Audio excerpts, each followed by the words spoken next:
Halo guys, perkenalkan nama aku Aziza Syifa Maharsi dari Bojonegoro, dari Fakultas Ekonomi dan Bisnis, Program Studi Manajemen dari kelompok 21 Evas BG.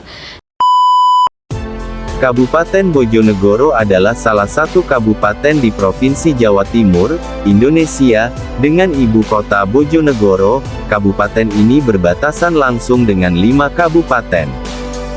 Di bagian utara perbatasan dengan Kabupaten Tuban, di bagian timur dengan Kabupaten Lamongan dan di bagian selatan dengan Kabupaten Nganjuk, Kabupaten Madiun, dan Kabupaten Ngawi. Sementara di bagian barat berbatasan langsung dengan Kabupaten Blora, Jawa Tengah. Di kawasan tersebut terdalam bagian dari Blok Cepu, salah satu sumber deposit minyak bumi terbesar di Indonesia. Hingga abad ke-16, Bojonegoro masuk wilayah kekuasaan Majapahit. Namun dengan berjalannya waktu, Bojonegoro menjadi bagian dari wilayah Kerajaan Demak. Dalam buku sejarah Kabupaten Bojonegoro disebutkan kota Bojonegoro adalah kota peradaban yang dilalui sungai terpanjang di Jawa, Bengawan Solo. Di masa lalu, Bengawan Solo bukan hanya sebagai jalan transportasi, tapi juga sebagai pusat peradaban. Selain itu, hampir sebagian besar hewan purba mendiami bantaran Bengawan Solo. Awalnya, Bojonegoro bernama Rajekwesi dengan pusat pemerintahan di Jipang yakni mencangkup wilayah Cepu dan Padangan. Lokasinya di sepanjang Bengawan Solo atau bagian barat Bojonegoro. Dengan adanya Bengawan Solo, pedagang dari Tiongkok, Kerajaan Demak dan Majapahit berdagang dengan orang Bojonegoro. Melalui Bengawan Solo juga, Sasradilaga menyerang Rajekwesi yang saat itu dikuasai Belanda. Pasukan Belanda pun berhasil dipukul mundur. Namun terjadi gencatan senjata, nama Rajekwesi menjadi Bojonegoro. Bojonegoro diartikan bahwa Bojo itu memiliki makna senang-senang, kebebasan, dan pesta. Sedangkan Negoro adalah negara. Pada tanggal 20 Oktober tahun 1677, status Jipang yang sebelumnya adalah Kadipaten diubah menjadi Kabupaten dengan wedana Bupati Mancanegara Wetan, Mas Tumapel yang juga merangkap sebagai Bupati yang berkedudukan di Jipang. Tanggal ini hingga sekarang diperingati sebagai Hari Jadi Kabupaten Bojonegoro. Tahun 1725, ketika Pakubuwono II Kasunanan Surakarta naik tahta. Pusat pemerintahan Kabupaten Jipang dipindahkan dari Jipang ke Rajekwesi, sekitar 10 km sebelah selatan kota Bojonegoro sekarang. Dari catatan Bundelan Sejarah Bojonegoro, Bunga Rampai, Bojonegoro bermula dari perkampungan yang tersebar di sejumlah titik. Kampung-kampung itu tersebar di Gadung Rahu yang saat ini disebut Ngeraho, Badender, Dander, Randu Gempol, Toja dan Adiluwi. Adalah Ki Ruhadi atau yang dikenal Rakai Purnawikan yang menjadi salah satu kepala suku terkuat dari sejumlah perkampungan. Dia tinggal di Randu Gempol. Nama itu lalu diubah menjadi Hurandu Purwo pada 1115. Letaknya berada di Desa Plesungan Kecamatan Kapas. Ibu kota kerajaannya di Kedaton di sekitar wilayah Kecamatan Kapas. Kerajaan kecil Hurandu Purwo lalu lenyap.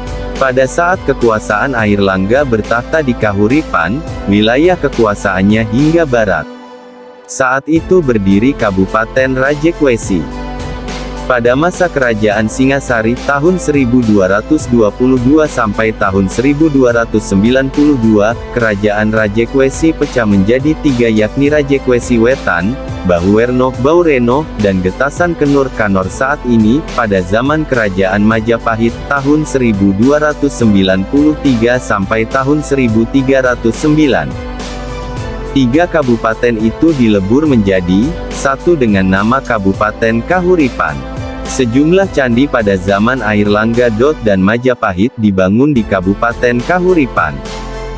Sayang, candi-candi itu dihancurkan saat Kerajaan Demak berkuasa di Tanah Jawa. 1521, Kabupaten Kahuripan pun ditelan zaman. Lalu pada 1523, muncul dua kabupaten yang berbasis Islam yakni Jipang Panolan dan Waru. Jipang Panolan dipimpin Raden Wirabaya dan bekas Senopati Anggakusuma sebagai Adipati Waru. Hingga kemudian Jipang Panolan menjadi wilayah kekuasaan Kesultanan Yogyakarta. Bojonegoro sesungguhnya mempunyai hubungan batin yang sangat erat dengan Kesultanan Yogyakarta. Alasannya karena Bupati Bojonegoro, RT Sosrodingrat menikah dengan Bra Sosrodiningrat menurunkan Tra Hamengkubuwono keempat hingga Hamengkubuwono ke-X. Saat Gubernur Jenderal Herman Willem Daendels menjabat sebagai Gubernur ke-36 di Pulau Jawa, Bojonegoro masih di bawah wilayah Rembang. Kala itu Daendels datang ke Indonesia pada tanggal 14 Januari tahun 1808, kebijakan Daendels yang membangun jalan besar yang membentang antara Anyer di Jawa Barat hingga pantai utara Pulau Jawa, Panarukan berpengaruh besar pada masyarakat Bojonegoro. Masyarakat yang berada di sekitar jalan raya yang dibangun, dipaksa untuk kerja rodi membangun jalan, termasuk rakyat Bojonegoro. Mereka dipaksa membangun jalan serta pangkalan angkatan laut tanpa diberi upah berupa makanan atau uang. Untuk makan malam, mereka mendapat bantuan dari Sultan Yogyakarta. Sementara itu, Bupati Jipang Raden Ronggo Prawijodirjo III melakukan perlawanan kepada Belanda hingga akhir hayatnya. Dengan meninggalnya Bupati Jipang, membuat Gubernur Daendels menaruh perhatian lebih kepada Jipang Bojonegoro. Jawabnya karena Bojonegoro memiliki sumber daya alam melimpah yakni minyak, jati, tembakau, dan lahan yang subur. Kesuburan lahan itu disebabkan adanya Bengawan Solo, dan kecocokan lahan ditanami tanaman yang produktif dan diminati pasar Eropa saat itu, seperti jati dan tembakau. Sementara itu kolonial Belanda terus memberikan perhatian kepada pendidikan rakyat pribumi, salah satunya dengan pengangkatan inspektur pendidikan.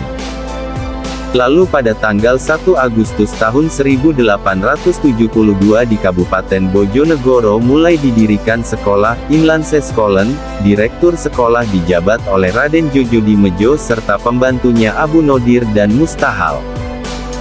Setelah tahun 1885 perkembangan tanaman ekspor berjalan kurang baik karena jatuhnya harga kopi dan gula di pasar dunia. Lalu pada tahun 1891 harga tembakau merosot pesat sehingga membahayakan kelangsungan hidup perkebunan tembakau.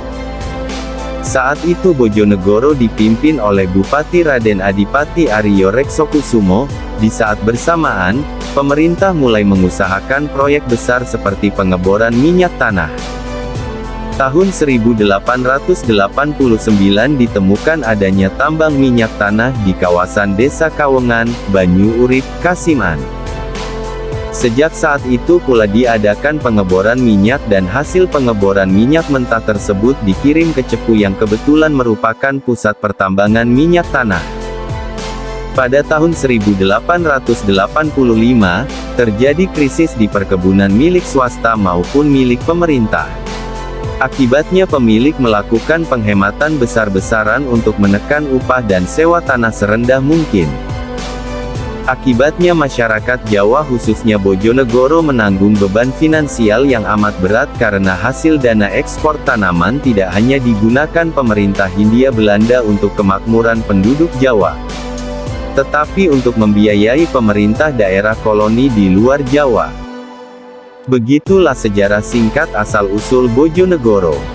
Cukup sekian, terima kasih semua yang udah menonton.